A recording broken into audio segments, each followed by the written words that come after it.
Bienvenue dans cette session de formation de logiciels de calcul de structure. C'est l'ingénieur Idriss Karen Badou à la baguette. Aujourd'hui, nous parlerons d'un logiciel de calcul de structure nommé ETABS.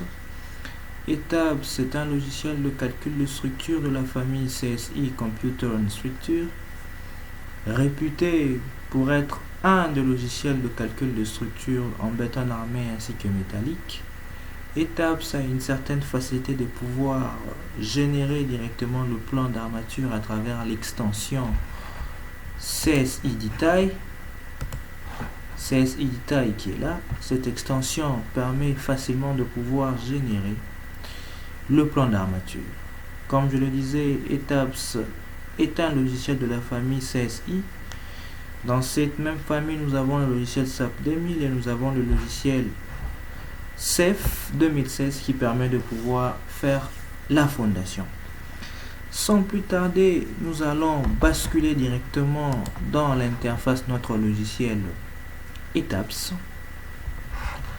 et nous allons voir le bar qui sont au-dessus, donc les fichiers qui sont au-dessus pour parler de manière assez brève de notre logiciel.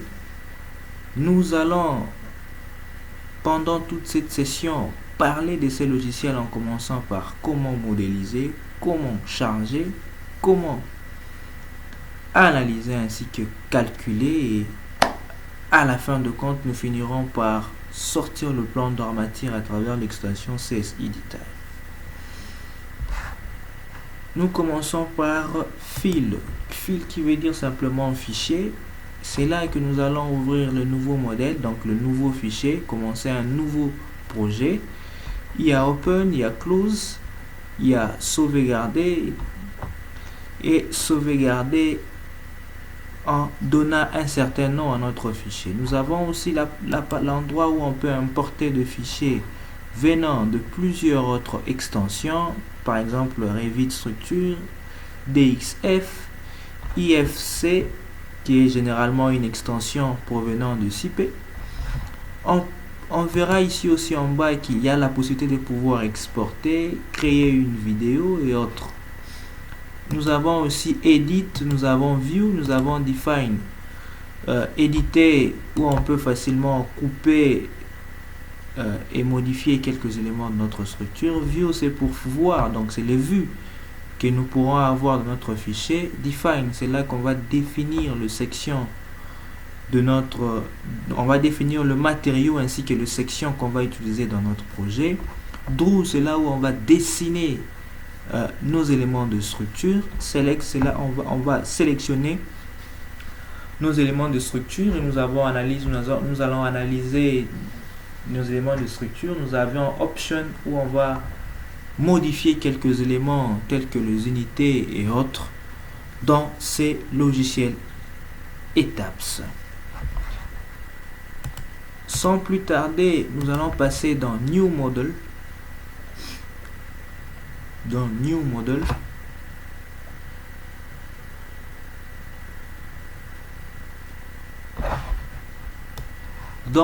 Model, nous avons Use Save User Default Setting. Ça c'est pour utiliser les paramètres par défaut provenant directement du logiciel. Comme nous l'avons dit, c'est un logiciel américain. Avec le paramètre défaut, on aura la norme américaine ainsi que les unités métriques américaines. Nous allons directement aller sur Use Build Setting With pour définir les unités ainsi que la norme et les matériaux que nous allons utiliser.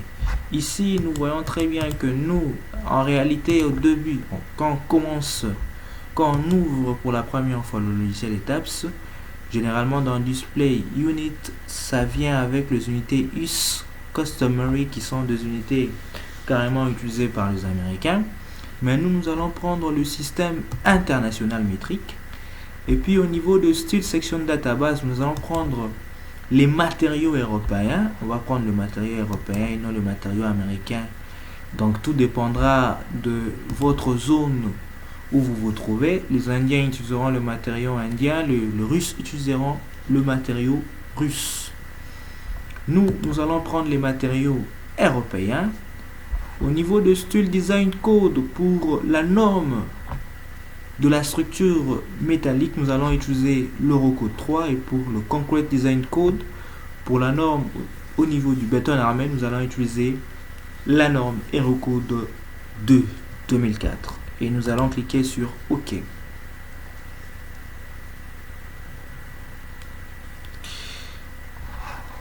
Après avoir cliqué sur OK, nous voyons directement que le logiciel nous donne accès à ce qu'on appelle les lignes de construction. Généralement, dans le logiciel robot, on parle de lignes de construction, mais ici, beaucoup plus, on parle de grillage. C'est carrément la même chose. Ici, au début, nous avons le Grid Dimension Plan. C'est pour définir le grillage ou les lignes de construction sur le plan XY. Et ici, nous avons Story Dimension qui va nous permettre de pouvoir définir le grillage ou les lignes de construction suivant les étages. Étapes, pour étapes, étage veut dire story. Ici, au départ, nous avons Uniform Grid Spacing. Uniform Grid Spacing veut dire carrément si nous avons impérativement de grillage de forme uniforme.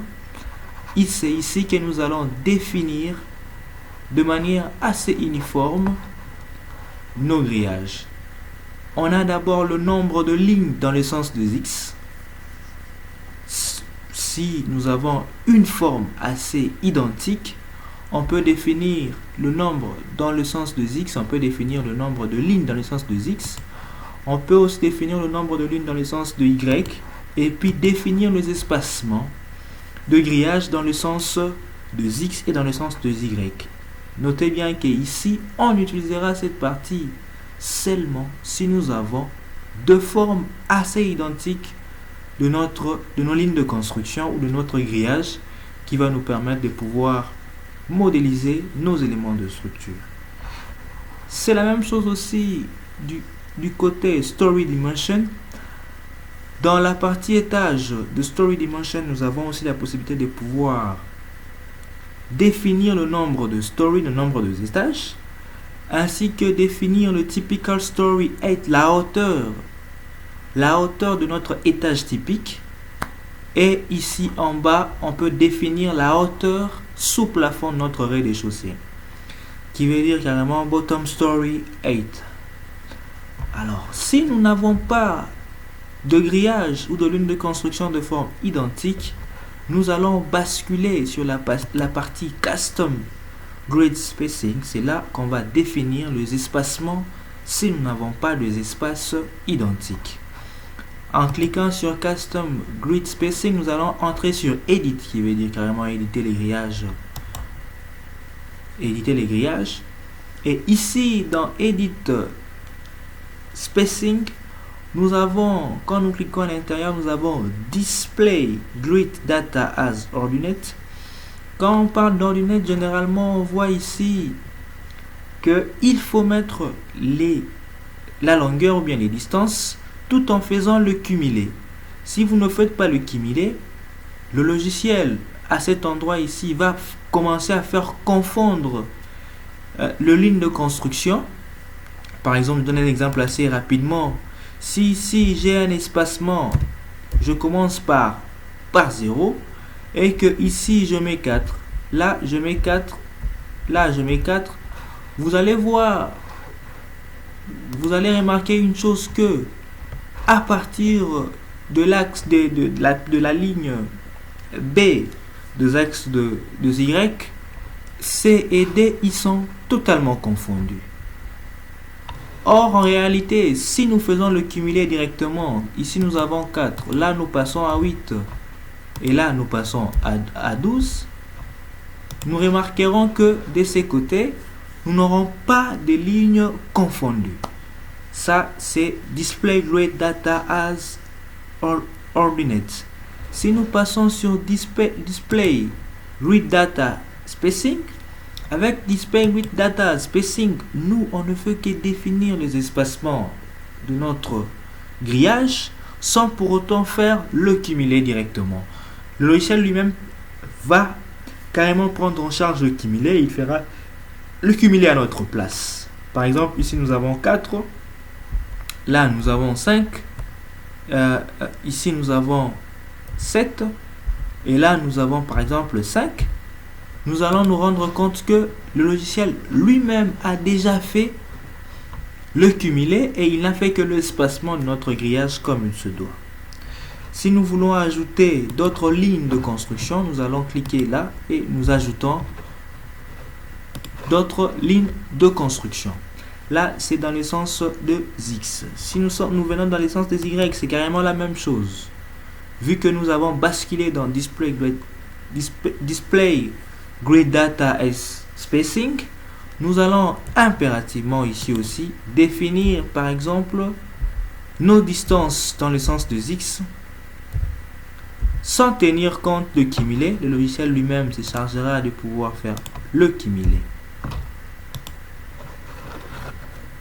Nous allons aller sur OK.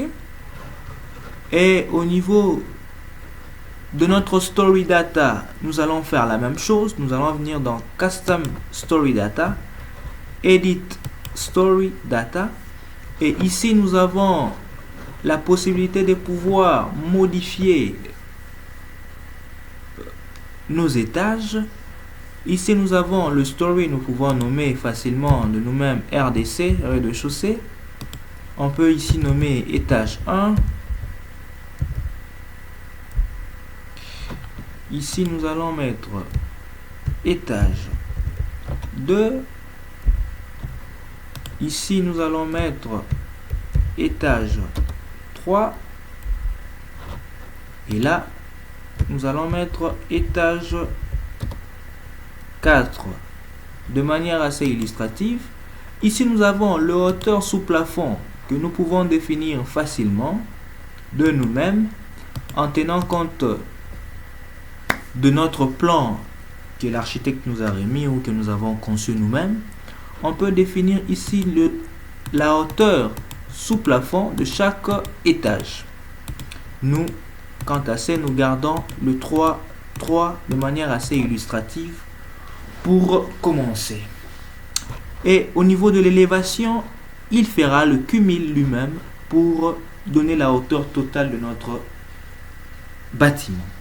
Ici, nous avons le Master Stories. Le Master Story veut dire carrément le tâche maître. Le tâche maître nous permettra de pouvoir faire une modélisation assez rapide. Comment une modélisation assez rapide? Parce que si nous marquons ou bien nous prenons un étage comme étant étage maître, tout ce que nous allons faire comme modélisation dans cet étage-là va directement s'affecter dans tous les autres étages. Et ici, nous voyons qu'il y a similar to, cela veut dire que l'étage mère, vu que c'est l'étage 4 qui est l'étage mère, donc tous les autres étages seront similaires à l'étage 4. Et ici, on peut définir le couleur de chaque étage si nous voulons pour différencier un peu notre modèle en termes de couleur, au niveau de 2 étages. Nous allons cliquer sur OK et là OK. Et pendant un laps de temps d'attente, nous allons voir impérativement notre modèle être généré directement sur notre interface. Nous allons voir la partie plan ainsi que la partie 3D. Voilà notre modèle généré. Comme je le disais dans File, vu qu'on a déjà balayé un peu la partie File, nous allons voir la partie Edit qui n'était pas une partie assez visible vu qu'on n'avait pas commencé encore un nouveau modèle. Et quand nous basculons au niveau de la partie Edit, nous allons voir que nous pouvons revenir en arrière ou aller en avant, couper, copier, puis coller. Delete, nous voyons tout ça, Edit Frame au niveau de Divide qui va nous permettre de pouvoir faire l'intersection de nos éléments de structure afin de les fragmenter en plusieurs éléments de structure. Nous allons voir ça dans la partie qui va venir. Et ici nous avons le View, la partie View qui va nous permettre de pouvoir faire nos vues, donc tourner, roter, zoomer notre modèle. Et ici nous avons la partie Après la partie View, nous avons la partie Define où on a la possibilité de pouvoir définir le matériau qu'on va utiliser, où on va aussi définir le section de nos éléments de structure. On a frame section, on a tendon section, slab section pour définir la section de la dalle.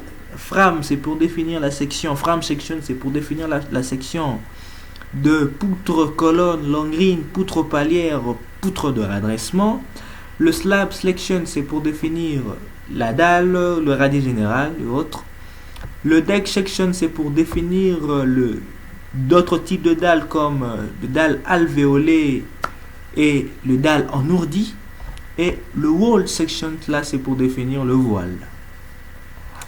Au niveau de draw c'est pour dessiner. Nous avons la partie sélectionner, nous avons la partie draw join object, nous avons la partie draw beam column brace, c'est pour modéliser. On peut ici facilement modéliser nos éléments de structure de manière assez rapide en prenant directement tous les éléments d'un plan s'ils sont identiques et avoir notre modèle modélisé dans un laps de temps.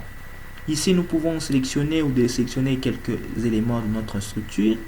Ici, assign, c'est pour joindre, couper ou diviser nos éléments de structure. Et nous avons la partie chargement de notre structure.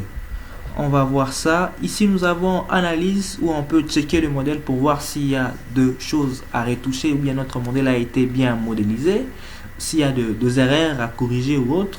Nous avons le run et analyse, c'est pour analyser notre modèle. Toutes ces histoires, nous allons voir dans la partie qui va venir quand nous allons commencer à modéliser un élément. On va modéliser un bâtiment, charger et calculer jusqu'à aller faire sortir le plan d'armature. Et ici, nous avons la partie display où nous allons voir tous les éléments de déformés. Nous allons voir nos tableaux des éléments de réduction. Ici, nous avons design. Design, c'est pour voir impérativement le style frame design où on peut facilement introduire ou bien commencer à donner le section aussi de nos éléments de structure. Et nous avons option. Option, c'est pour définir les unités. On peut voir le graphique de couleur. On peut voir la tolérance et autre chose. On peut même animer notre structure pour voir la déformer. Ici, nous avons tool. Et puis ici, nous avons help. Et ici, nous avons quelques raccourcis qui vont nous être utiles lors de modélisation de notre structure dans le logiciel ETABS. La première partie étant finie, où nous avons essayé de pouvoir balayer un peu de manière assez superficielle le logiciel ETABS, je vous demande de pouvoir vous joindre à notre chaîne YouTube afin de pouvoir continuer à suivre notre formation en ligne sur le logiciel ETABS. C'était l'ingénieur Idriss Karel Mbadou. Je vous remercie et à la prochaine.